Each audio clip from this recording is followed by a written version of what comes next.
Assalamualaikum warahmatullahi wabarakatuh. Bismillahirrahmanirrahim.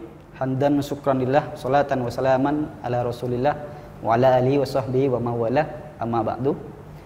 Pemirsa Iksa Channel dimanapun Anda berada, mudah-mudahan semua Allah berikan kesehatan dan mudah-mudahan Allah berikan kelancaran rezeki, halalan, thayyiban. Amin, amin ya rabbal alamin. Amin.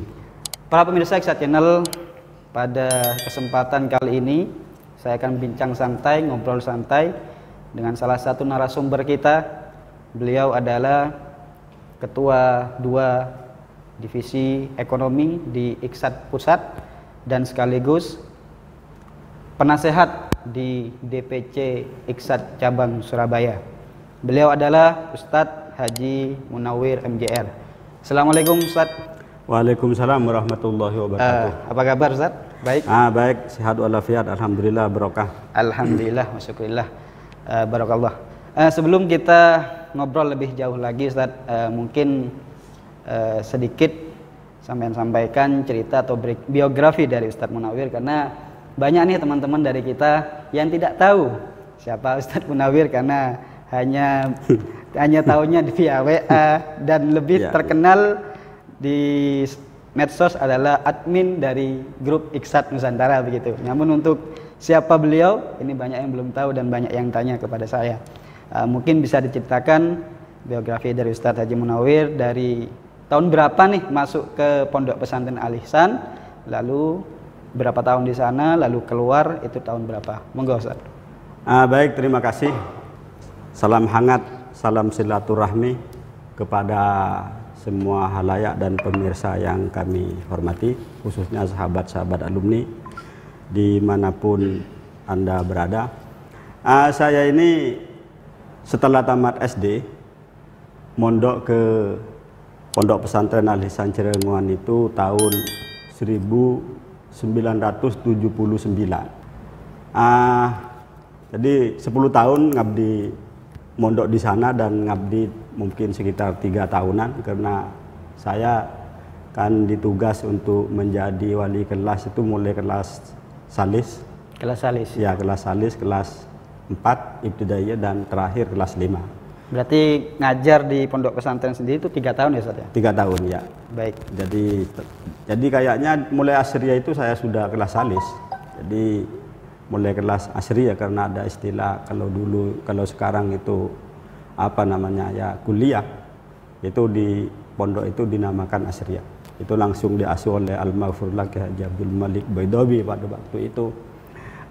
Saya waktu di pondok setelah kelas salis itu sekalian menjadi apa namanya guru bantu lah, membantu kiai untuk mulang di kelas salis. Itu saya sekaligus menjabat keamanan. Jabatan saya itu wakil keamanan, tapi karena Ustadz Safi itu istilah sudah mempunyai keluarga dan ada di kampung, maka pelaksanaan operasional segala hal yang menyangkut dengan ketertiban dan keamanan santri itu saya yang megang. Jadi kalau ada yang melanggar, yang ngasih apa namanya sanksi itu saya gitu ya. Ya seperti itu. Berarti, jadi 10 tahun saya di sana, tahun 89 boyong ya. Iya. Berarti boyong. Di pondok pesantren itu sempat menjadi Kapolda ya Ustaz? Iya sempat jadi Kapolda. Tapi laksana tugasnya Kapolda tapi Waka. Kalau jabatan di strukturannya Waka ya. Tapi segala bentuk keputusan kebijakan dari sampean berarti ya pada saat itu? Iya, pada saat itu dipegang saya karena Ustadz Safi masih ada di Turbuk itu di kampung ya. Berapa tahun Ustaz sempat jadi Waka? Ya kurang lebih 3 tahun itu. 3 tahun? Karena apa namanya mulai kelas salis, kelas 1, kelas 5 pas bantu itu ya saya jadi keamanan di sana ya. Baik, karena dulu kan pernah jadi keamanan nih, berarti kan tahu persis karakter murid yang nakal seperti apa, yang nggak nakal itu seperti apa. Nah sekarang perbedaan antara santri dulu nih Ustaz dengan santri yang sekarang nih, menurut persepsinya sampean, apakah ada perbedaan antara santri dulu dan santri sekarang Ustaz? Menurut saya tantangannya lebih besar sekarang, karena dulu itu ya pelanggaran ya kalau Kalau menurut saya kan hanya sekedar pelanggaran yang sifatnya manual lah ya, manual kalau seandainya. Tapi sekarang kan kecanggihan teknologi itu mempengaruhi, karena banyak HP tanpa, walaupun dilarang kan tetap ada santri yang melanggar pegang HP itu. Yang jadi gara-gara HP itu pelanggaran teman-teman adik-adik santri di pondok itu sangat signifikan, dan itu pelanggaran yang kadang tidak disadari, itu kan bahaya sekali. Jadi kalau cuman pelanggaran ya karena waktunya tidur kerja gitu, itu kan hal yang biasa saja ya. Jadi menurut saya problem di pondok itu ya semakin tahun ya semakin berat tantangannya, karena memang tantangan teknologi yang semakin canggih ini juga menjadi tantangan bagi adik-adik santri seperti itu. Ya mudah-mudahan karena kebijaksanaan pengurus yang ada yang mungkin bisa di minute sedemikian rupa juga. Jadi kalau istilahnya ada tantangan yang modern ya juga manajemennya harus modern juga seperti ya. Itu. Nah kemarin pondok kita nih Ustaz, Pondok Al-Ihsan kan sempat tentang keamanannya agak diperketat nih Ustaz, sehingga kan banyak komplain nih dari kalangan masyarakat yang mungkin kaget nih, yang sebelumnya tidak terlalu ketat dengan ada batasan-batasan untuk santri keluar atau batasan-batasan untuk santri yang memang pulang ada kegiatan. Nah ini sangat diperketat. Nah ada banyak komplain nih Ustaz dari masyarakat, baik dari wali santri maupun simpatisan nih. Bagaimana tanggapan Ustadz tentang sistem yang ada pada zaman sekarang? Apakah memang sewajarnya seperti itu atau bagaimana? Iya, memang karena karena tantangan semakin tahun di masa kini ya semakin berat. Maka saya tadi sudah saya singgung bahwa kalau tantangannya semakin berat karena banyak kecanggihan teknologi, HP bisa mempengaruhi santri dan lain sebagainya, maka pengetatan tentang pengaturan santri, pembatasan dan semuanya, yaitu memang seharusnya. Maka kepada seluruh wali santri, kalau ada dari pengurus, dari pengasuh, dari pengurus dan dari keamanan, ada pembatasan jam malam, ada pembatasan area, yaitu memang yang sangat dituntut untuk untuk tidak banyak pelanggaran dari santri-santri sendiri itu. Karena memang kalau dulu kan memang istilahnya kalau ada banyak kebebasan, betul. Jadi ada yang santri nyolok, bisa bantu orang tuanya. Sekarang ini beda. Jadi walaupun nyolok itu tidak bantu orang tuanya, justru pakai HP di rumahnya, kan itu bahaya sekali. Jadi memang kalau mondok sekarang, kalau kelas 4 ke atas terus dibiarin nyolok, bukan nyewangi, bukan bantu orang tuanya, justru di rumahnya itu main HP. Jadi ya sangat perlu dipahami bagi semua wali santri bahwa semua aturan yang sudah diatur sedemikian rupa itu bukan sewenang-wenang dan seenaknya oleh pengurus harus demikian.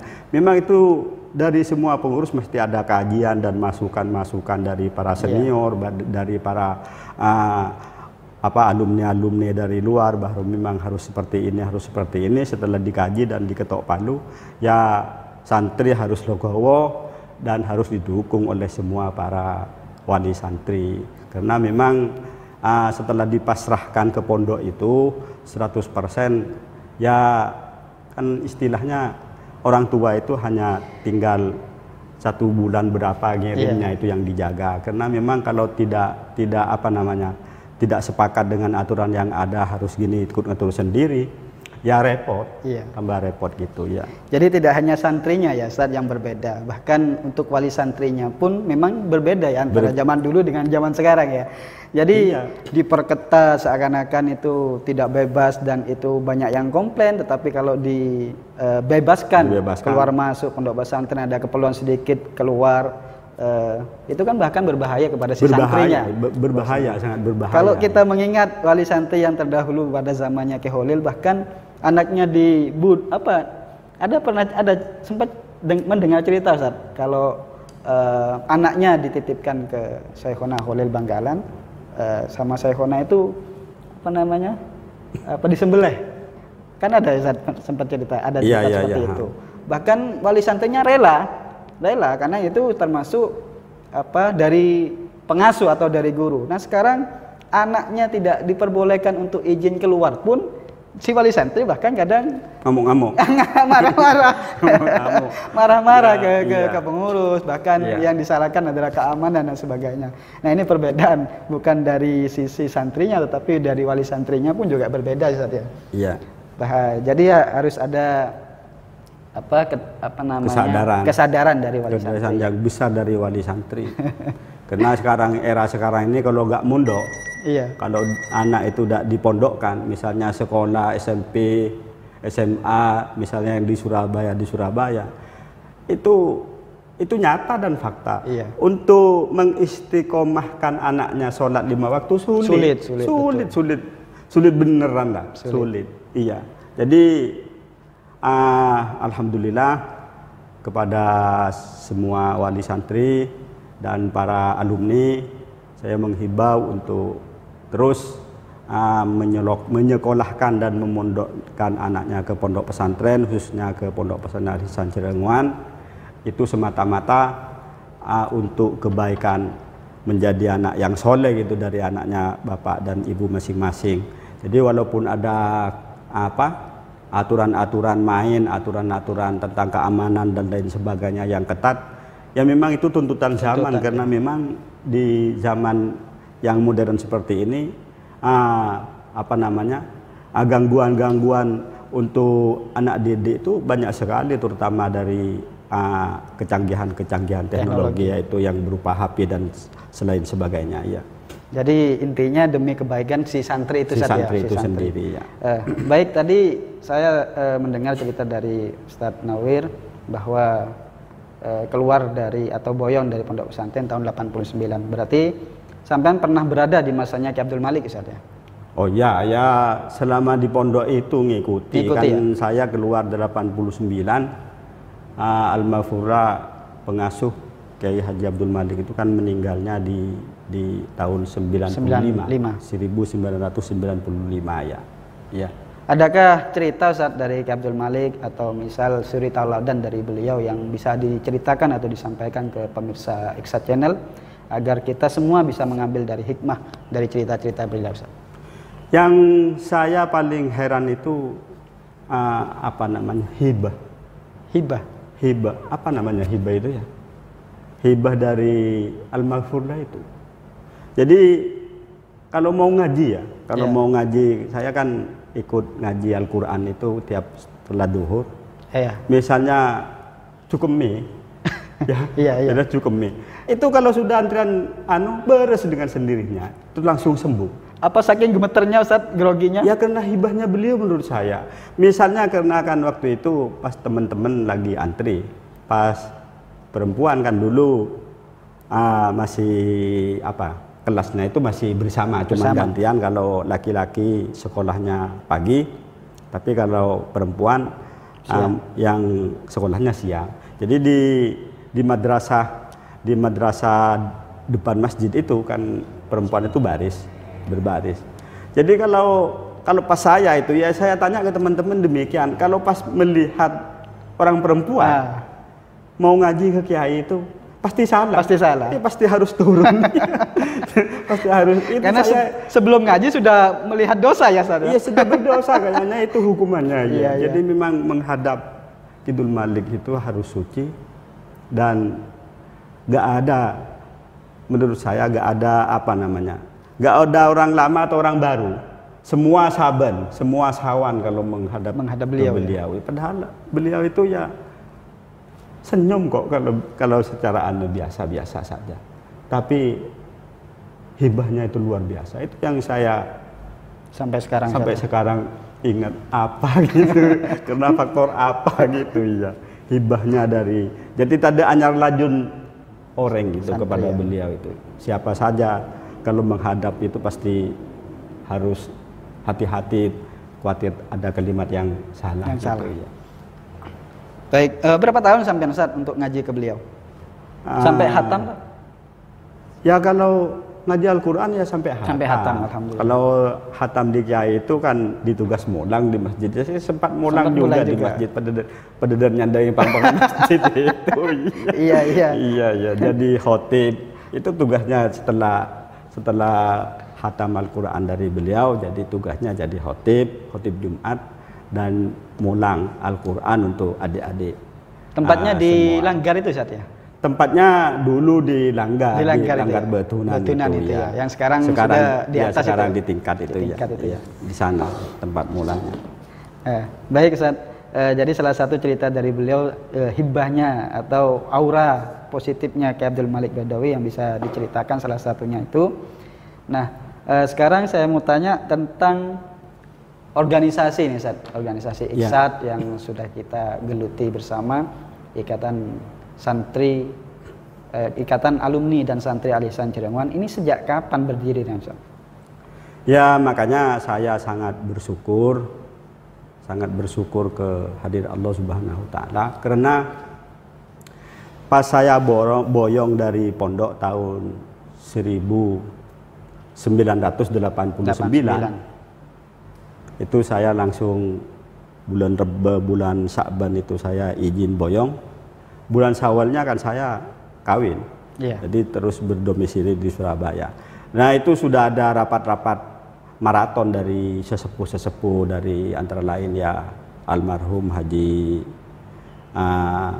Mad Bahir, terus Haji Bakir, dan Haji Mudali, Haji Yusuf, dan banyak yang lain. Itu antara lain ya Abah Haji Amin yang sampai sekarang masih aktif. Itu rapat secara maraton gimana alumni yang berdomisili di Surabaya itu diadakan sebuah ikatan untuk mengadakan pengajian. Nah itu dimulai dengan pengajian rutin. Dinamakan Jamiah Yasin Alumni Cirenguan, itu disebut nama IKSAD. Jadi Ikatan Santri dan Alumni Pondok Pesantren Al-Ihsan Cirenguan. Di tahun sekitar 95-an itu lahir pengurus pusat yang pada waktu itu Ustadz Abdurrahman Nafis pulang dari pendidikannya di Arab Saudi Mesir gitu, dari daerah Padang Pasir lah. Setelah beliau ada berdomisili merintis pondok, terus ada permintaan dari pengurus cabang Surabaya untuk diadakan pengurus pusat, biar ada struktur yang mengatur untuk di kabupaten-kabupaten melahirkan cabang-cabang seperti itu. Di tahun 95 itu sempat IKSAD itu menjadi Fajar, jadi Forum Alumni Al-Ihsan Cirenguan. Fajar disebut Fajar oleh karena tenggang waktu dari tahun 90 lah ya ke 95 itu kan sudah 5 tahun. Berarti terbentuknya yang pertama di Surabaya itu 89 atau 90 Ustaz? 89. Cuma aktivitas pengajian awalnya itu, pengajian rutinnya itu bulan Syawal itu mungkin ya masih 89 apa 90-an ya, sekitar itu juga. Mungkin kan itu 89 akhir. Ya. Yang jelas setelah 5 tahun kemudian 95 itu lahir pengurus pusat. Jadi walaupun ada di tataran administrasi itu disebut Fajar, tapi tetap nama IKSAD itu dari karena kadung terbiasa dari mulut ke mulut disebutkan IKSAD, ya orang tetap nyebutkan IKSAD ya.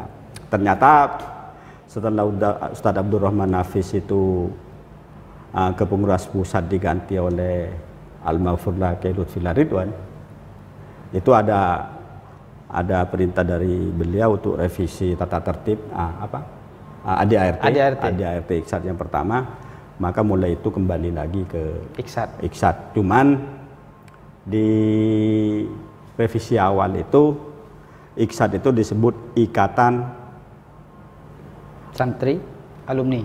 Ikatan Santri Alumni Dadannya ya. Jadi seakan-akan itu tetap ikatan ini hanya alumni, tidak melibatkan santri. Jadi kalimat Ikatan Santri Alumni Cirebon itu tidak ada komanya. Berarti setelah perevisian ADART di masanya beliau Al-Marfullah ke Lutfillah Ridwan, itu ditambah dan Ustaz, antara Ikatan Santri dan alumni begitu ya? Yang revisi pertama itu dadanya. Baru kemarin kita bentuk setelah periode berikutnya dari Al-Maghfurlah Kiai Lutfillah Ridwan membentuk tim 9 untuk menyempurnakan ADART. Maka kalimat awal yang dulu sejak lahir yaitu Ikatan Santri dan Alumni itu dipakai kembali. Jadi ada dadanya. Tujuannya apa, Ustaz? Ya ternyata setelah kalimat itu dipakai dan setelah sekarang ketua pusatnya itu dipegang oleh Kiai Mukhlas Jazuli, ternyata kalimat itu bukan hanya sekedar kalimat kan gitu, tapi direalisasi, termasuk kepengurusan DPP yang sekarang 2002-2007 ya? 2002 apa 2001-2006? 2022 Ustaz. 2022-2027 itu kan ada kolaborasi. Jadi dari alumni dan ustadz atau santri yang aktif jadi pengurus. Dan kenyataannya semakin ada sinergi yang bagus gitu, ya. Semakin ada sinergi yang bagus dan secara manajemen sudah banyak yang ngerti, apalagi kemarin beliau mulai mengadakan instruksi untuk segera mengadakan PKD. Karena alumni ini sangat buta tentang organisasi kan seperti itu. Ya.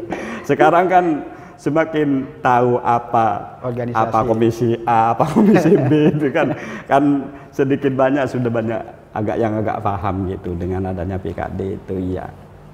Baik, jadi Iksat ini termasuk adalah organisasi lama, terbentuknya di tahun 89, lalu terbentuk Iksat Pusat di tahun 95 dengan pertama kali ketua pusat adalah Abdurrahman Nafis ya, lalu dilanjut dengan Haji Lutfillah Ridwan begitu. Iya, itu 2 periode 2 tahun. 2 tahun ya. Berarti 2 periode dan 2 tahun ya. Kan itu periode ketiga pas beliau Al-Maghfurlah itu ya. Lutfillah dan sekarang diganti dengan Haji Mukhlas Jazuli saat ya. Iya. Berarti organisasi kita ini termasuk organisasi lama. Nah, ini untuk menjaga organisasi yang sebesar ini, Ikatan Santri dan Alumni Al-Ihsan Cileunguan ini, dengan cara apa, Ustaz? Karena banyak nih lembaga-lembaga yang lain yang tidak bisa dijaga dengan baik, lalu terkontaminasi dengan hal-hal yang tidak baik, akhirnya terkikis, Ustaz. Nah, ya menurut saya gagasan dari ketua umum Kiai Mukhlas Jazuli kan sangat bagus. Iya. Di samping kita harus melaksanakan secara istiqomah pengajian-pengajian rutin yang sifatnya ritual ya, doa bersama, pengajian hikaman dan lain sebagainya itulah terus dilanjut.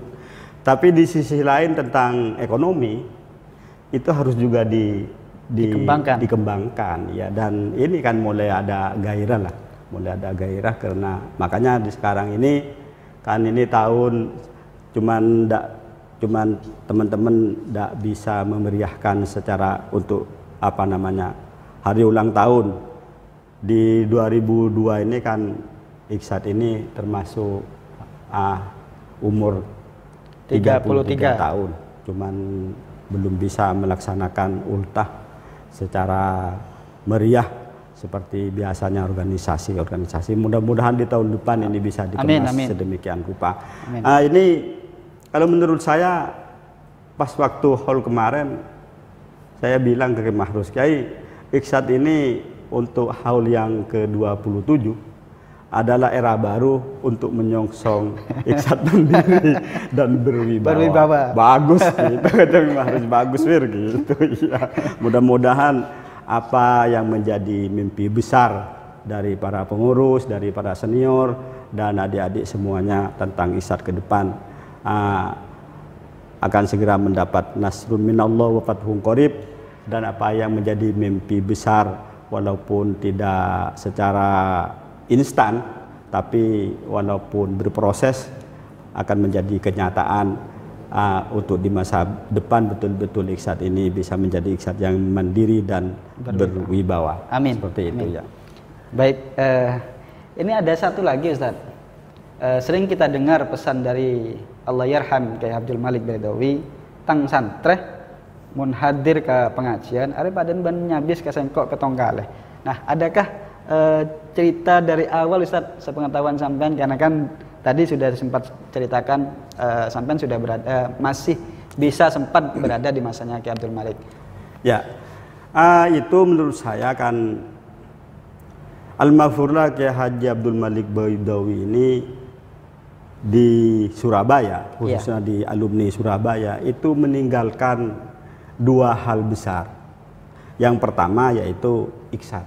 Itu kan istilahnya lahirnya Iksad itu di masa beliau, di masa-masa beliau sangat senang, sangat bangga, sangat senang sekali. Justru pada waktu itu saya ingat Al-Maghfurlah itu kirim duta khusus dari Cirenguan untuk setiap kali ada pengajian rutin setiap setengah bulan sekali, itu namanya Al-Maghfur Ustadz Wahda, itu dikirim oleh Kiai perwakilan dari sana untuk melihat langsung kegiatan santri.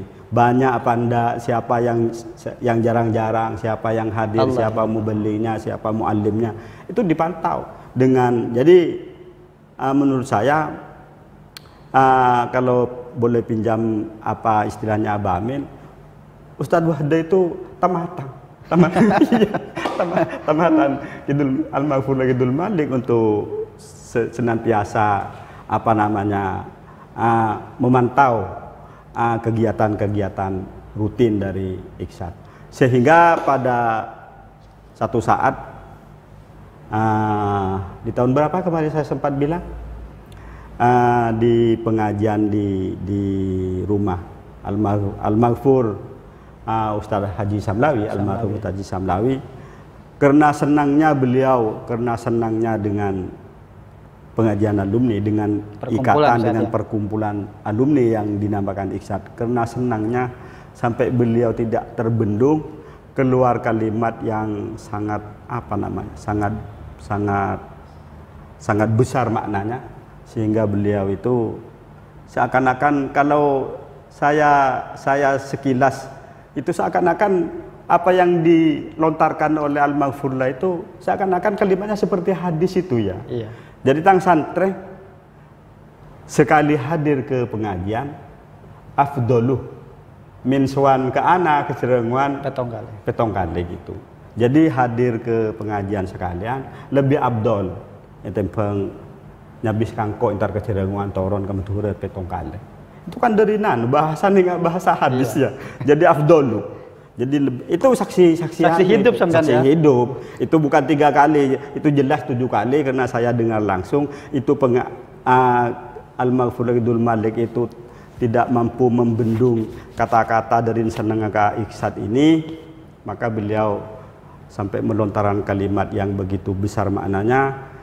Sapa-sapa tang santreh alumni Cirenguan sebedai sorba aja kalau itu ibarat berarti walaupun di Sampang, di Bangkalan, di Jakarta itu sama.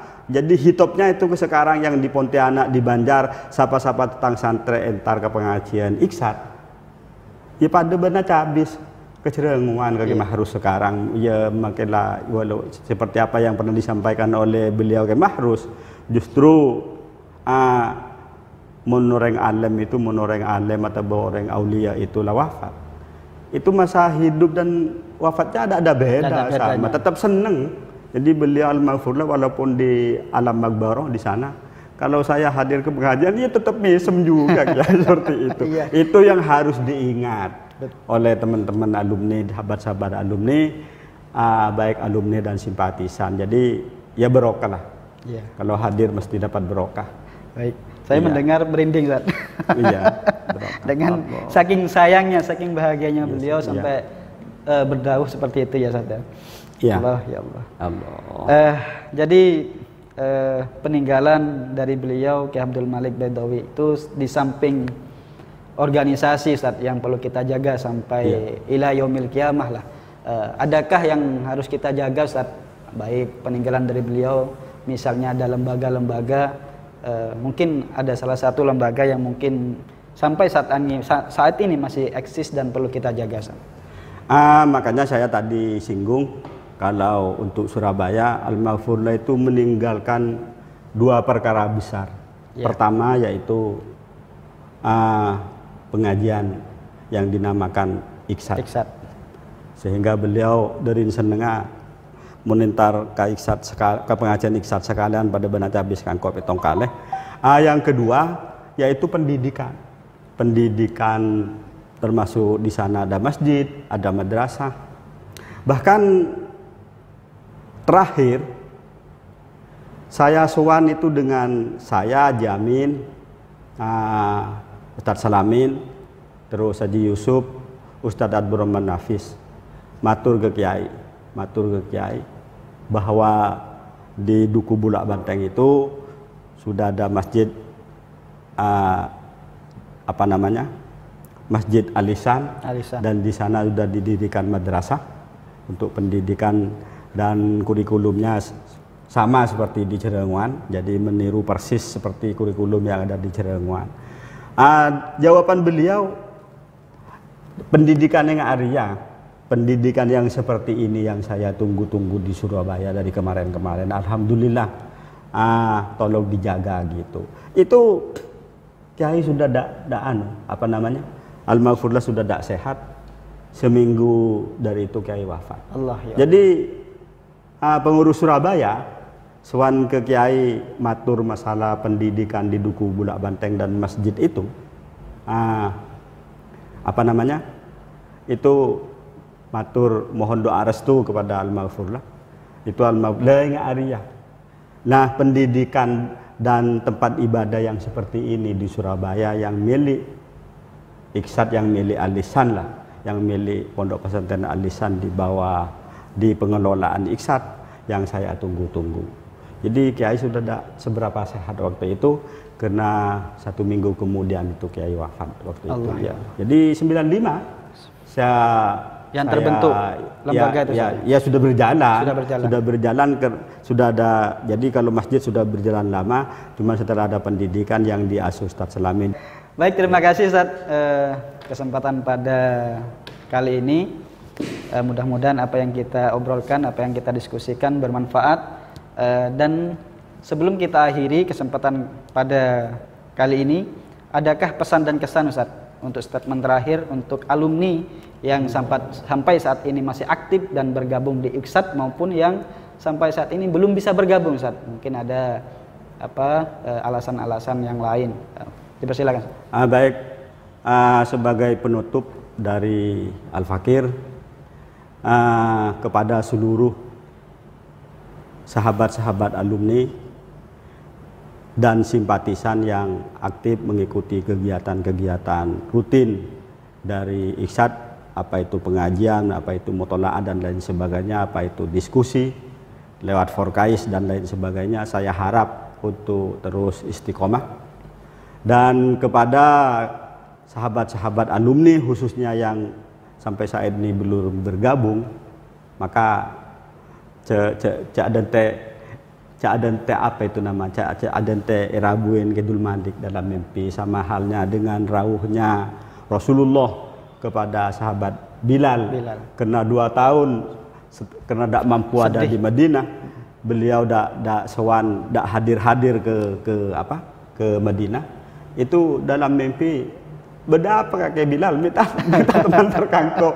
Jangan sampai seperti itu. Saya harap kepada semua alumni dimanapun, bukan hanya Surabaya, baik di Jakarta, baik di Sampang, di Bangkalan, di Pontianak dan Banjarmasin, se-Nusantara yang belum bergabung kepada Iksad di masing-masing cabang yang ada, mohon segera bergabung mengikuti kegiatan-kegiatannya, karena itu tadi saya jelaskan bahwa pesan dari Al-Maghfurlah entar sekalian ke pengajian Iksad pada benyabis ke mahrus, pada benyabis ke Al-Maghfurlah Kidul Malik petong kaleh, itu masalahnya. Jadi mudah-mudahan semuanya yang berjuang di Iksad demi pondok pesantren, demi Iksad Nusantara dan lain sebagainya, mudah-mudahan senantiasa mendapat berkah dari para masyayikh, khususnya Al-Maghfurlah Kidul Malik Baidawi. Sekian, terima kasih. Mudah-mudahan salah dan hilaf itu dari saya, dan kalau ada kebenaran itu dari Allah semata. Mudah-mudahan bermanfaat. Sekian, terima kasih. Wassalamualaikum warahmatullahi wabarakatuh. Waalaikumsalam warahmatullahi wabarakatuh. Baik, terima kasih saya sampaikan ke Ustadz Haji Munawir, dan kami pribadi apabila ada kesalahan kata maupun perbuatan kami mohon maaf. Saya akhiri dengan tagline berjuang tiada henti, berkhidmat setulus hati. Assalamualaikum warahmatullahi wabarakatuh. Waalaikumsalam warahmatullahi wabarakatuh.